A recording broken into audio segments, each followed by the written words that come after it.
Municipalidad de Navarro. Intendente Santiago Maggiotti.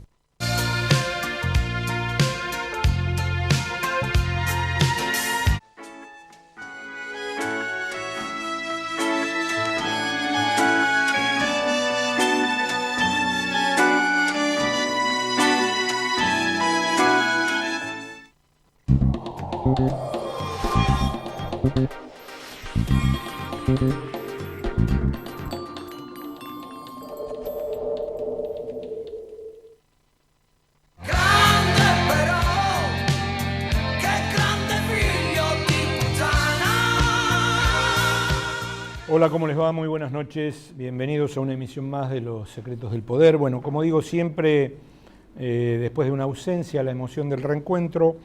Y esta vez la ausencia fue, bueno, un poco prolongada, una luna de miel.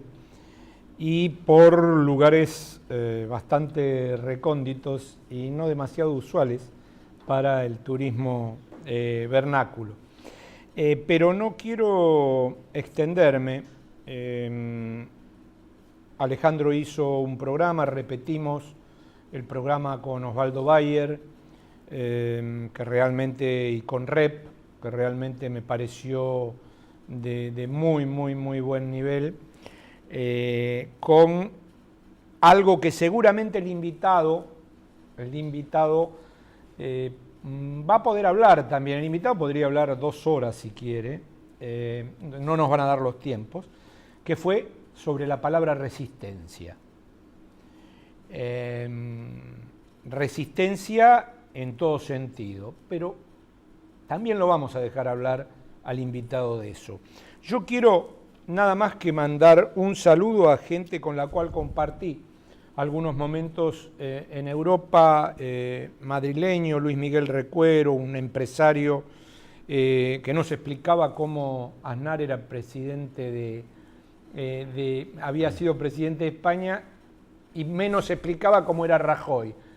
Bueno, estuvimos discutiendo de política, gente realmente muy formada. Martí Mazo Roquet, la desgracia de ser catalán, sabe cómo son los catalanes, ¿no? Franceses falsos. Franceses falsos, exactamente. Se enojó mucho cuando le dije eso. Sus esposas, realmente Gori, un valenciano que hablaba en catalán. Nunca entiendo por qué los valencianos hablan en catalán. ¿Usted habla en correntino? No, ¿no? Bueno, yo tampoco. Bueno, para todos ellos, a quienes le vamos a mandar el programa, un muy fuerte abrazo. Y la semana que viene le vamos a mandar a otra serie de gente. A mi amigo Philippe Guarino, a quien vi en París, vivía en la esquina de una de las mayores masacres que sufrió Francia en los últimos tiempos, pegada a la de Niza. La del teatro, café, restaurante, cabaret, entre comillas, Bataclan. De eso también tendríamos que hablar largo y tendido, del significado de este tipo de cosas que alguna vez hablamos con Marcelo Cantelmi acá, de qué significa el ISIS, de qué significan este tipo de cuestiones y de qué se hizo para que esto existiera. Es un verdadero honor para nosotros, tanto para Alejandro como para mí, tener en el programa a alguien, y apelé a la palabra resistencia, yo no sé si vos estás de acuerdo, alguien que seguramente sus ancestros sufrieron distinto tipo de latrocinios, desde los nazis a los soviéticos, siendo uno de los espacios europeos con mayor riqueza intelectual, espiritual. Bienvenido a Los Secretos del Poder, señor embajador de la República de Ucrania, Yuri Dudin. Muchas gracias, Ariel. Gracias por invitarme a este programa. No, para nada. No sé, ¿quiere abrir usted con el embajador? Embajador, lo primero, lo estábamos charlando fuera de cámara, para aclararle a la gente, la Argentina es un país que tiene mucha inmigración ucraniana. Una de nuestras provincias, Misiones, tiene el 9% de la población que es de origen ucraniano. Y en la Argentina hay 400.000 más o menos descendientes de ucranianos, a los cuales nosotros le decimos rusos. pero en realidad hay muchos más ucranianos que rusos en la Argentina.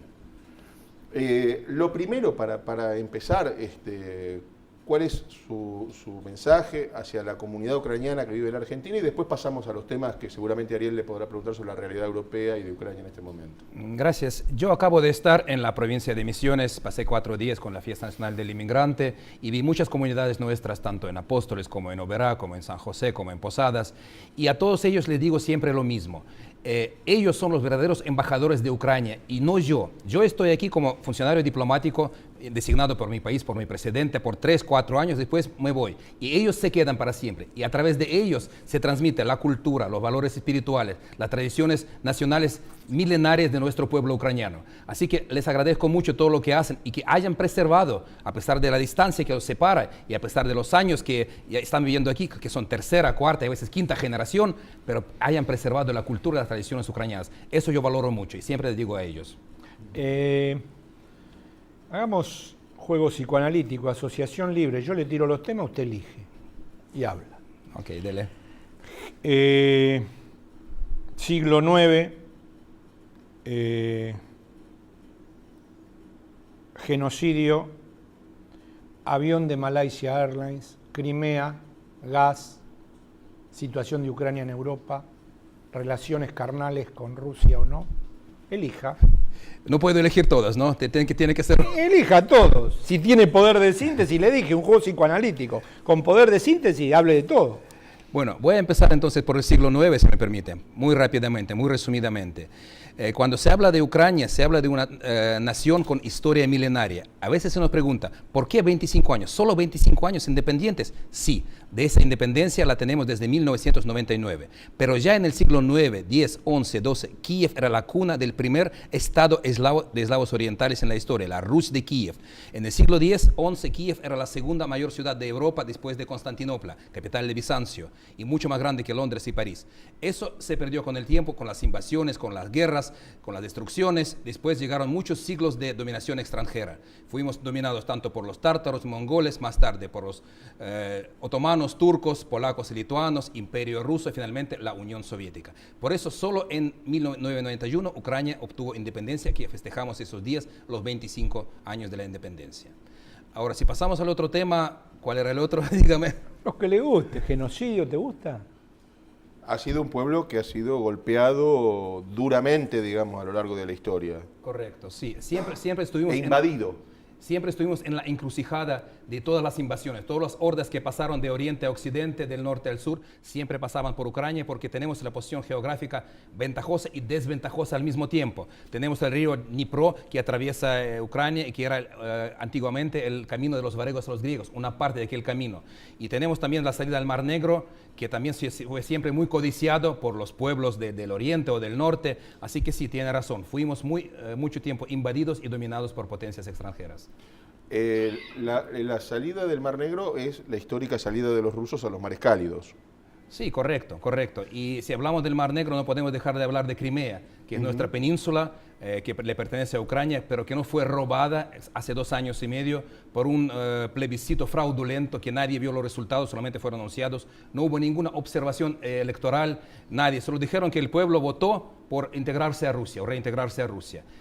Para nosotros Crimea, que es parte integrante de Ucrania, que tiene salida al Mar Negro, sigue siendo el territorio ucraniano temporalmente ocupado o dominado por potencia extranjera. Nunca vamos a renunciar de Crimea como parte de Ucrania. Sin embargo, Sebastopol es la sede de la flota rusa del sur. Sí, pero en Sebastopol había la base militar, había la base naval, mejor dicho, de Rusia, pero la ciudad de Sebastopol era ucraniana, era la ciudad que se subordinaba directamente a Kiev, ni siquiera se subordinaba a Simferópol, que era la capital de la península, de la República Autónoma de Crimea. O sea, la ciudad era ucraniana, la base naval existía rusa aquí en esta ciudad.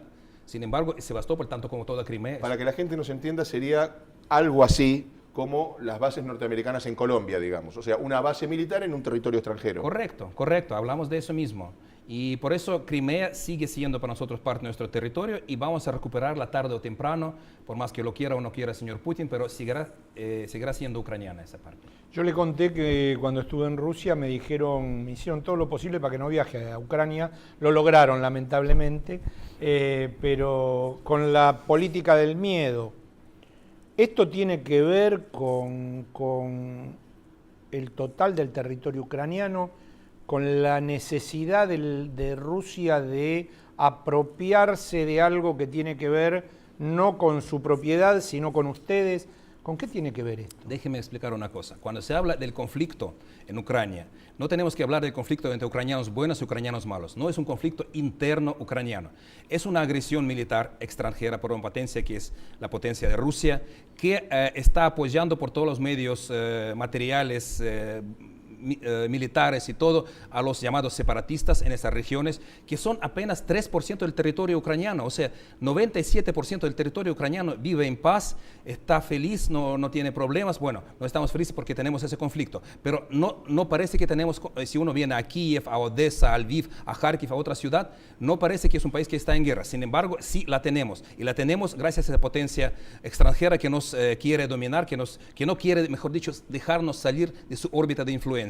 Es esto lo que se llama los dolores fantasma, cuando a uno le amputan un brazo y sigue teniendo dolores en este brazo. A Rusia le duele mucho el haber perdido Ucrania después de la desintegración de la Unión Soviética.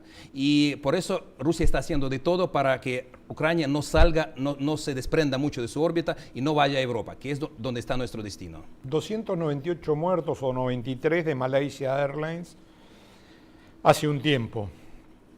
Todavía estamos en veremos. Cayó en territorio ucraniano. ¿Quién es el responsable?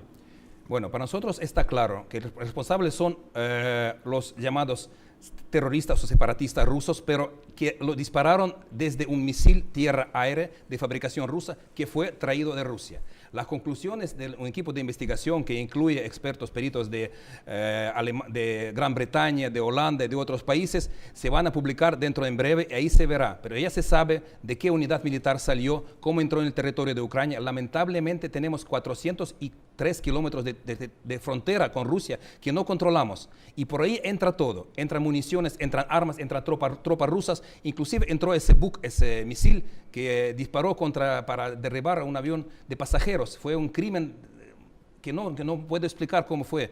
Un crimen contra un avión de pasajeros. Murieron mujeres, niños. No hubo ucranianos, por supuesto, pero cayó en nuestro territorio. Tenemos toda la responsabilidad y toda la voluntad de traer a los responsables a la justicia. Este es nuestro objetivo, traerlos a la justicia. Alejandro.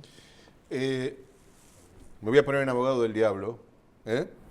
Si yo fuera ruso hoy, le estaría diciendo, bueno, mire, la verdad es que Crimea no perteneció siempre a Ucrania.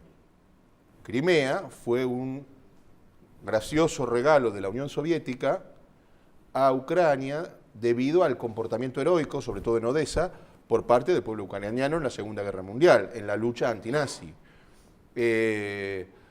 Por eso quedó Sebastopol como base y eso, mientras duró la Unión Soviética, estuvo tranquilo, no hubo problemas. Esto por un lado. ¿Por qué digo esto? Para meterlo en un tema que me gustaría ver si usted lo puede profundizar. Yo creo que ustedes tienen dos problemas, embajador. Un problema histórico es la dessovietización. ¿Qué cosas dejó la Unión Soviética plantadas que para ustedes son muy difíciles de resolver? Y el otro es la cuestión de la rusificación, que incluye la lengua, la cultura, el robo de obras de arte de hace poco, digamos, que se las llevan a Rusia para ponerlas en San Petersburgo cuando son obras ucranianas. Un poquito sobre este tema. Mire, cuando hablamos de rusificación, yo no me gustaría usar esa palabra, ¿sabe? Porque los ucranianos, todos somos ucranianos. Los que están en Donetsk, en Lugansk, los que están en las regiones orientales, son ucranianos ruso parlantes. Y hay muchas familias, prácticamente todos los ucranianos somos bilingües. Hablamos ruso, hablamos ucraniano, unos más, otros menos, pero en las escuelas soviéticas todos teníamos que aprender el ruso, también teníamos que aprender el ucraniano.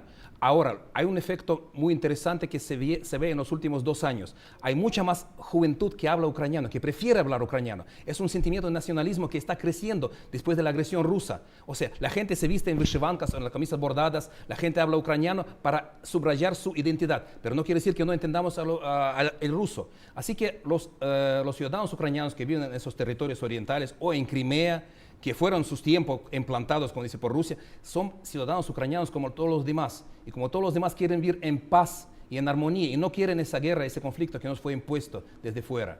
Cuanto a Crimea, aquí podríamos discutir, pero es un tema de otro programa y le podría explicar ¿qué hizo Ucrania en los 50 años cuando Crimea fue ucraniana? Porque cuando cuando la Unión Soviética pasó Crimea a Ucrania, prácticamente no tenía agua potable, no tenía electricidad. Ucrania le pasó todo eso. Y las ciudades crecieron, los balnearios crecieron ahí en Ucrania. O sea, nuestro presidente dijo que la cuestión de Crimea está definida, y la fue definida en 54 y 91 cuando Ucrania se hizo independiente, y Crimea como parte integrante de Ucrania. Y Rusia lo reconoció en aquel entonces. Volvamos a la historia. Nazis durante 3 años durísimos y después Stalin. ¿Qué le permitió al pueblo ucraniano mantener su identidad? Es una buena pregunta, Ariel. De hecho, hemos sufrido mucho en estas dictaduras. Stalin inclusive fue antes de Hitler, antes de los nazis, porque la mayor hambruna artificial que fue en Ucrania en los años 1932-33, que obtuvo el nombre de Holodomor, o sea, muerte por hambre. Ahí el genocidio. El genocidio del pueblo ucraniano. Cuando murieron, no se sabe exactamente a ciencia cierta cuántas personas. Se habla entre 5 a 10 millones de habitantes, campesinos sobre todo, mujeres, niños, por la muerte más cruenta, más difícil, morir de hambre. Y eso fue silenciado. En la Unión Soviética estaba prohibido hablar de ese tema.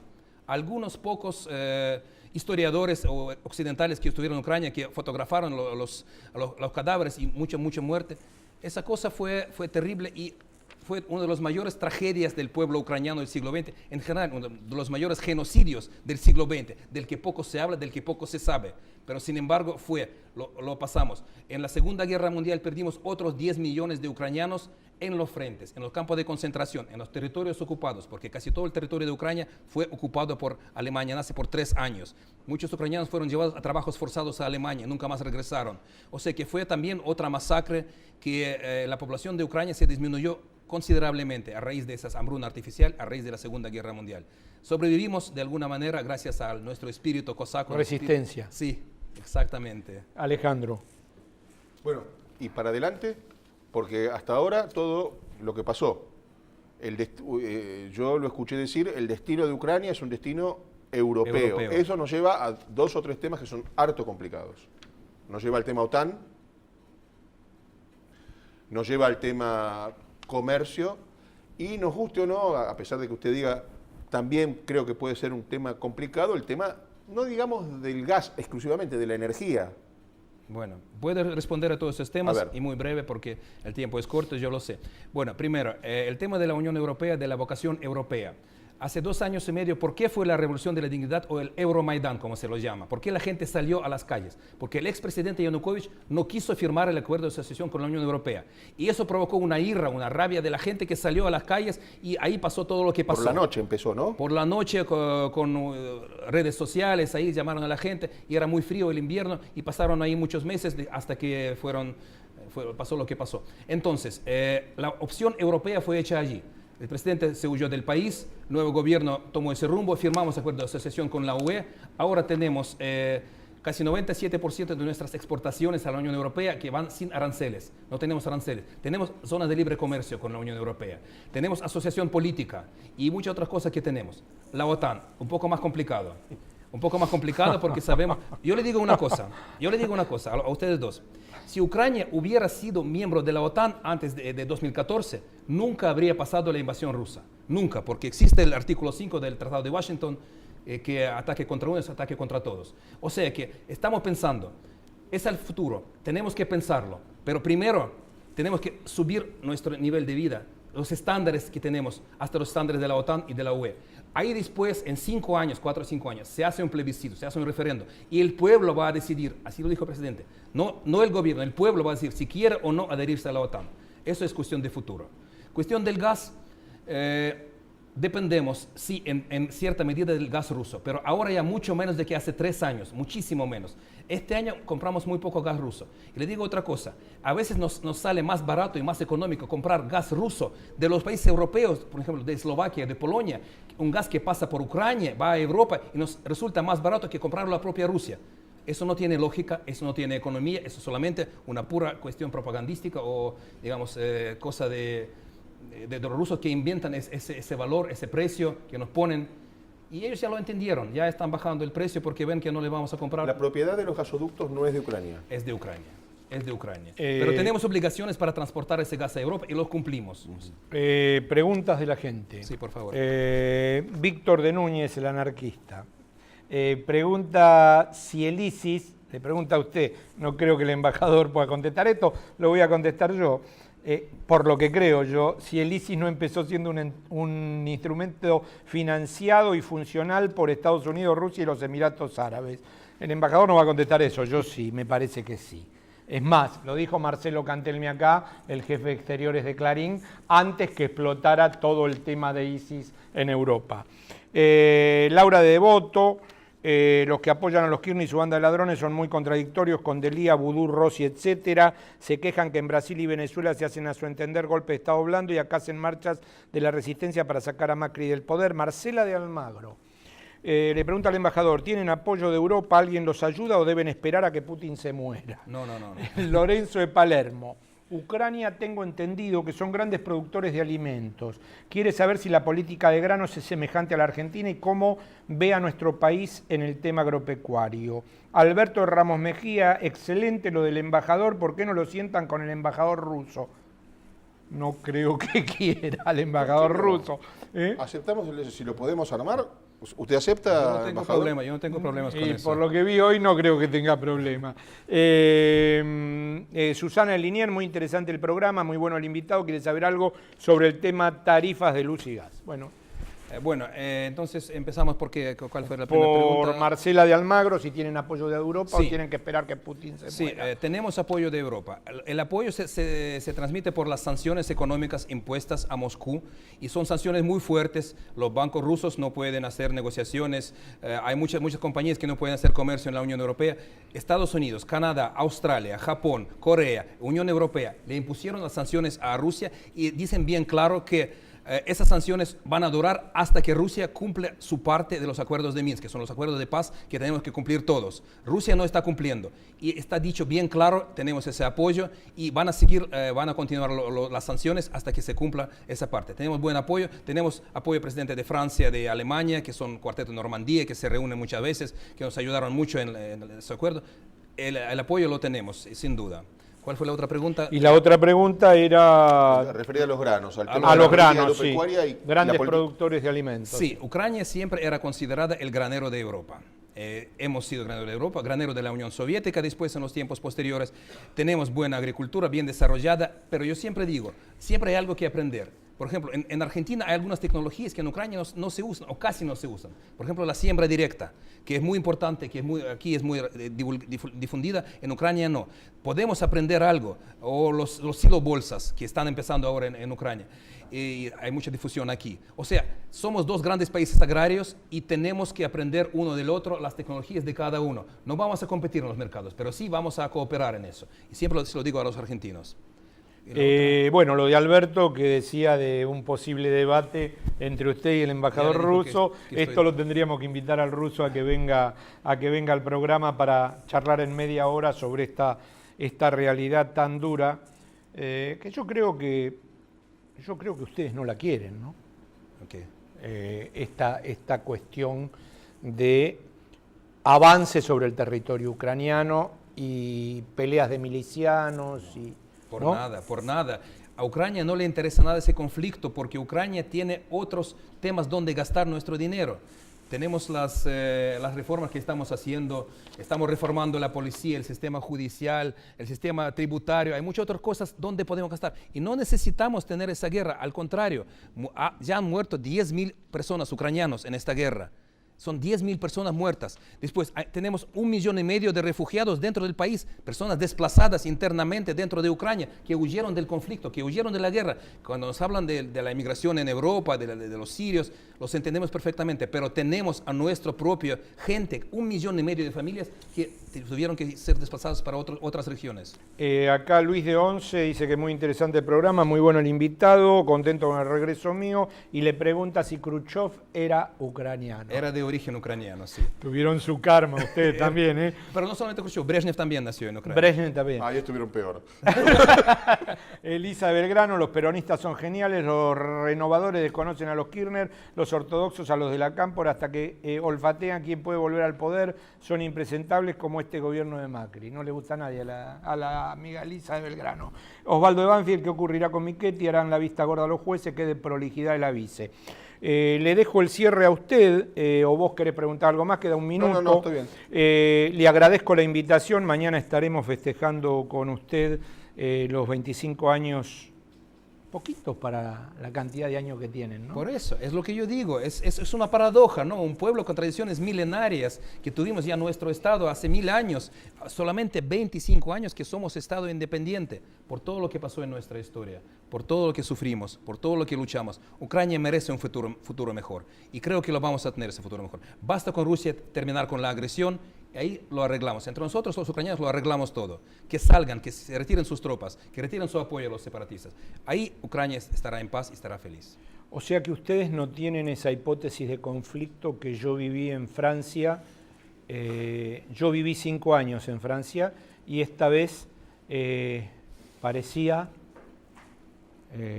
la militarización, ejército, gendarmería, prefectura, policía, y la última semana, y esto es una primicia del programa hacia afuera, tuvieron que llamar voluntarios porque la policía no da abasto.